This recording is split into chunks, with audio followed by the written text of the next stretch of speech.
Hey guys, this is Jeff from UnleashThePhones.com, and here's a quick look at the Panasonic P11. The P11 is a new mid-range phone from Panasonic that boasts a 5-inch 720p display and is powered by a Qualcomm Snapdragon 200 processor, which is different from most of the other phones that are launched in this price range, which usually have a MediaTek. In terms of design, the first thing that you notice about the P11 when you take it out of the box is that bright color. There's a very fluorescent greenish yellowish color. It's very bright. It looks really nice, very bright, but in case it's too bright and you're not a fan of the color, Panasonic also includes a black color back panel and a white color glossy back panel as well. As you can guess, the back panel is removable on this phone. It's a little bit hard to get off though, but I'm going to try and show it to you. Once you take off the back panel, you do get access to the two SIM card slots, because it is a dual SIM phone, micro SD card slot, and a removable battery as well. So that's quite. It measures 143 by 73 by 9 millimeters, which is pretty okay, and it weighs in at 160 grams, which isn't super light but isn't too heavy at all.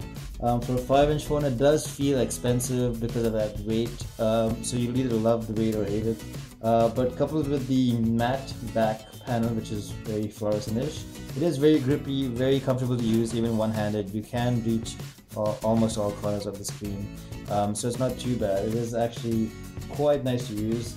At the front, you have the 5-inch 720p resolution display, which is pretty good in terms of brightness and saturation. It isn't super bright though, so it is a problem using this in sunlight outdoors, because you will have a problem looking at the screen, and viewing angles, as you can see, are not too great because you can see the colors change depending on the viewing angle. So that is an issue.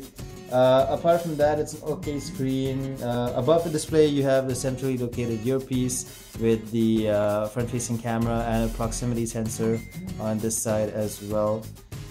And below the screen, you have the usual Android buttons for menu, home, and back. No change there at all. On the right side, you have the power and screen lock button, which works well enough. On the left side, you have the volume rocker button. No keys or ports at the back, just a tiny pinhole for the microphone.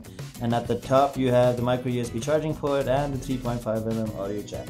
At the back, you have the 8 megapixel camera, which is pretty okay, very average, not too great, and the single LED flash. Just to talk about the camera a little bit, it's an okay camera. It's not really that great. Color reproduction is okay in daytime. In low light, you get a lot of noise. So it's not really the best camera out there, but there are worse 8 megapixel cameras that I've reviewed. So it's just average, not too bad, not too great.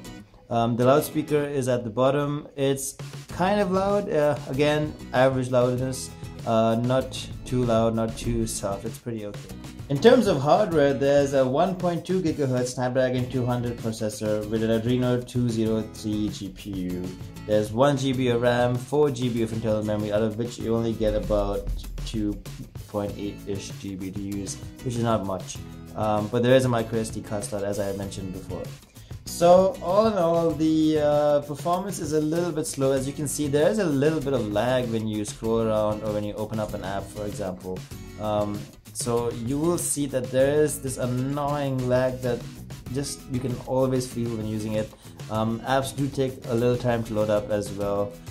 So it's not really the best performance you've seen on a phone in this price range. Thankfully, Panasonic hasn't messed with the UI too much, because what you get is a almost basic version of stock Android with hardly any modifications. The only mods I've noticed are on the dialer screen and the contacts app, which have been slightly reskinned for whatever reason. All in all, it's not too bad. There's also dual SIM settings that you can get to right from there or in the settings menu. As you can see, you can set a primary phone number to SMS from, but you can only use 3G on one number. And just so you guys, if you guys need proof, there's 4.1.2 Jelly Bean. So Panasonic hasn't really changed much in terms of UI. There's the same layout, the same icons, but as you can see, there is that little bit of lag every now and then, which isn't too bad, but it is persistent enough that you will notice it and it will bug you a little bit. So all in all, it's a stock version of Android. The Indian unit does come with a couple Indian apps like ET, Hangama, and WeChat, so that's useful if you are a big fan of that, I guess.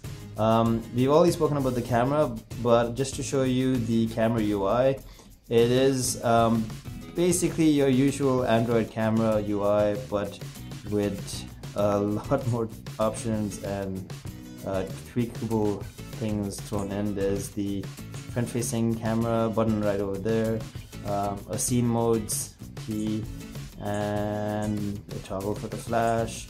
There's also a shooting mode key right there. Alright, so performance isn't too great, the camera's average. What about battery life? Yet again, battery life is also pretty average. It's not too good. It will get you home at the end of the day. It'll last you a proper work day-ish, but it's not too great. You will need to charge it up at the end of every day. It really isn't too great. On an intense day, you might have to charge it mid-afternoon and early evening too. So to conclude, the Panasonic P11 is an okay phone. At the price range, you could get a better phone, probably from Micromax or even Panasonic's own P51, which is a much better phone. At this costs a little bit more, like 1,000 rupees more, but I think the P51 is a much better phone than the P11. That's kind of sad though, because the P11 does look like a nice phone, but I would still say that if you're gonna buy a Panasonic phone, you might as well buy the Panasonic P51, which is affordable enough, just about 1,000 or 2,000 rupees more.